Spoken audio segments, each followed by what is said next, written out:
তো দেখো এই শাড়িটা পরেছি সরস্বতী পুজো পারপাসে। কেমন লাগছে? শাড়িটা কিনেছিলাম, তোমাদের দেখাইনি, অনেকে দেখেছো আবার অনেকে দেখোনি। প্রথম পরলাম। এই যে ব্লাউজটা এইভাবে কেটেছে, কাপড় শর্ট ছিল। তো যাই হোক, গয়না বেশি ভারী কিছু পরিনি, এই আর হাতে এই যে। তো চলো যাওয়া যাক। এই ফুলটা লাগিয়েছি। আগের ভিডিওতে তোমাদের বলেছিলাম যে আমার আসতে একটু লেট হচ্ছিলো যেহেতু ছোটোর জ্বর। তো এখানে দেখো সব কিছু সাজানো হয়ে গেছে এবং পুজোও শুরু হয়ে গেছে। ভোগের জিনিসগুলোও নিয়ে আসা হয়েছে, সিমই, সুজি, ছোলার ডাল, ফলমূল সব কিছু নিয়ে আসা হয়েছে। আর এখানে দুটো হাতে খড়ি হয়েছিল, রকি হাতে খড়ি দিল। তো রকিকে বললে ও হস্র দীর্ঘই সব বলে দিচ্ছে, তার কারণ ও স্কুল যায় এমনিতেই। আর এই বাচ্চাটা স্থানীয় কোথাও, আমি সঠিক জানি না কাদের ঘরে। তো ও হাতে খড়ি দিল।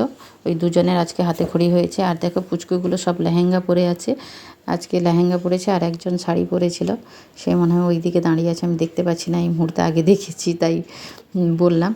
তো বড়রা ছোটরা মিলে এখানে ফার্স্ট রাউন্ডের যে অঞ্জলিটা সেটা হচ্ছে, সেকেন্ড রাউন্ডে আমি দেব। আর এই দুজন হচ্ছে মাধ্যমিক ক্যান্ডিডেট, ওরা এবার মাধ্যমিক দেবে। খুব আগ্রহের সহিত সরস্বতীকে ধ্যান করছে। তো তারা কি চাইছে জানি না, মনে মনে কী নিবেদন করছে তারাই জানে। তো যাই হোক, সেকেন্ড রাউন্ডে আমরা অঞ্জলি দেব। আর এখানে দেখো অঞ্জলি প্রায় শেষ হয়ে এসছে। আর এত ভিড় ছিল যে ফুল দেওয়া খুব অসুবিধা হচ্ছিলো, ফুল প্রত্যেকে নিতেও অসুবিধা হচ্ছিলো। তো এপাশে আরেকটা জিনিস তোমাদেরকে দেখাচ্ছি। এই ভিডিওটা করার কারণ হচ্ছে, দেখো ইনি হচ্ছেন আমার শ্বশুরমশাই, এই যে প্রণাম করলেন। তো উনি এসছেন, বসে আছেন, সেটাই দেখালাম তোমাদেরকে। তো তারপর এখানে আমি সেকেন্ড রাউন্ডে অঞ্জলি দেওয়া শুরু করে দিয়েছি অলরেডি। আজকে আমার ক্যামেরাম্যান কেউ ছিল না, তাই ভিডিওগুলোতে আমাকে কম দেখতে পাবে তোমরা। তো এখানে আমি একটা জিনিস চাইছিলাম ঠাকুরের কাছে, সেটা আমি জানি, তোমাদেরকে আর বলবো না, ঠাকুরই জানেন যাকে বলেছি। আর এখানে প্রসাদ বিতরণী শুরু হয়ে গেছে। যে সমস্ত ছেলেমেয়েরা বাইরে থেকে এসেছিলো তাদেরকে প্রসাদ বিতরণ করা হচ্ছে। আর চিড়ে প্রসাদ ছিল, তারপর ফলমুক্ত ওর সঙ্গে মাখানো ছিল, তারপর এখানে সুজি ছিল, সিমই ছিল, লুচি ছিল, ছোলার ডাল ছিল, সবই দেওয়া হচ্ছিলো এখানে। তো তারপর দুপুরের খাবারে আমরা একদম ডাইরেক্ট চলে এলাম।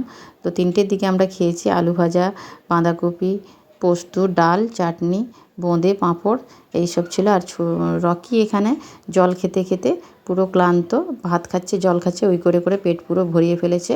আর ছোটু ওপাশে খেয়ে নিয়েছে, ওই যে লাস্ট টেবিলে বসছে দেখতে পাচ্ছ। আমি যেহেতু ক্যামেরাটা এদিক দিয়ে করছি, এই যে দেখো ওরা এক জায়গায় খেতে বসছে ছোটরা মিলে। তো দাদারাও ইতিমধ্যে চলে এসেছেন, পরিবেশন শুরু করে দিয়েছেন। সব মিলিয়ে কেমন লাগলো অবশ্যই জানিও। টাটা।